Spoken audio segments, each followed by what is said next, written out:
waxaa sii xoogeysanaya awoodda ururka al-shabaab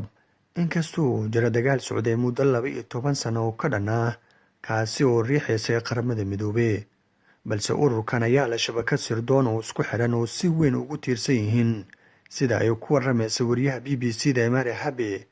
waxay tiri markii aan ka soo laabtay dalka Soomaaliya waxay soo wacay xubno ka tirsan al-shabaab markii aan durbadii soo gaaray dalka Ingiriiska way soo waceen ka hor inta aysan soo waceen qoyskayga oo aysan igu oran nabad ma ku timid xilli aan sugayay gaari si uu gaariga ii geeyo gurigayga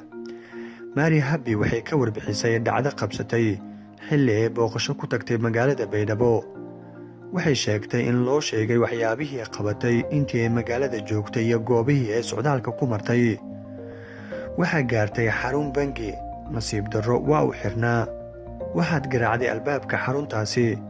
waxaad isku dayday inaad iska furto halkaasi waxaad iskaga qaaday sawirro waxaa sidaasi ku yiri xubin ka tirsan ururka al-shabaab waxay sheegtay inay u sheegeen in ilaaladii la socday aysan lahayn wax xirfad dagaal ah oo amnigeeda ay ku ilaalin karaan ilaaladii ku waardiyeynaysay ma lahan wax xirfada way iska sheekaysanayeen xilli ay qoryihii garbahooda ay ku siteen intii ay sugi lahaayeen ammaankaaga ayuu ku yiri xubin ka tirsan al-shabaab Mary Habe ayaa weydiisay sidii ku ogaadeen meelihii ay martay iyo intii ay ku sugneed magaalada Baydhabo iyo sida loogu kalsoonaan karo warkooda waxay u sheegtay in arrintan ay ka argagaxday maadaama ay si dhow ula socdeen dhaqdhaqaaqeeda iyo qorshaheedii Soomaaliya waxay ugu yiraahdeen waxbaha ka walwalin dhacdooyinkaasi qaar ee dhaca mararka qaar oo dhibaato ku horseedi karo ayay tiri Mary Habe waxaan filayaa in dadka dusha kaala socdo safarrada aan ku maray Soomaaliya ay ka mid yihiin laanta sirdoonka ee amniyaadka iyo shakhsiyaad kale oo u xil saaran ururinta xogta sirdoonka ayay tiri kuwaasi oo ay lacag ku siiyaan waa arrin argagax leh waxay ka mid tahay qaababka al-shabaab ee kula socdaan dadka ay doonayaan inay qortaan kuwa ay u handadaan ama kuwa ay doonayaan inay khaarijiyaan al-shabaab sida jinniga oo kale wax kasta way og yihiin waxaa sidaasi yidhi wiil dhallinyaro ah oo doonayeen inay tallaaba ka qaadaan ururka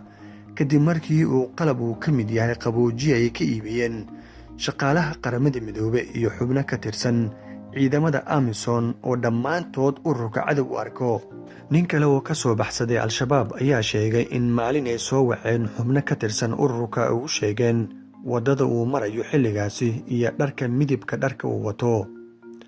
dadka qaar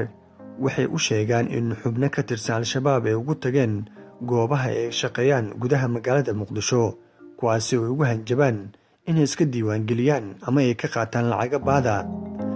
laanta amniyaadka waa xididka ururka uu ku nool yahay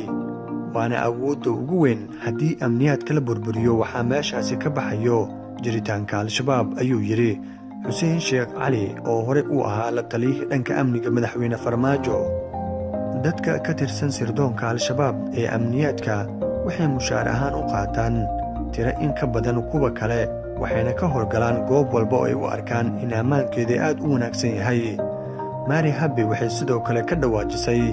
in markii ay ku sugan tahay goob sida ammaankeeda aad loo ilaaliyo sida garoonka diyaaradaha aadan cadde ee magaalada Muqdisho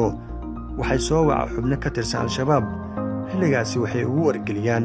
inaan ku suganahay garoonka aan weli ku jiro gudaha dalka Soomaaliya Maxamed Mubaarak oo ah cilmi baare ku sugan magaalada Muqdisho waxa uu sheegay tiro ahaan xubno ka tirsan amniyaadka lagu qiyaaso inta u dhaxayso 500 ilaa 1000 qof waxaana loogu talagalay inay ka howlgalaan deegaanada ay u arkaan inay ku nool yihiin dadka cadowga ku ah waxay inta badan waqtigooda ku dhammaystaan dhulka dawladda ayuu yiri Maxamed wuxuu sidoo kale sheegay in haweenka ka tirsan in qayb libax leh ay ka ciyaaraan caawinta xubno ka tirsan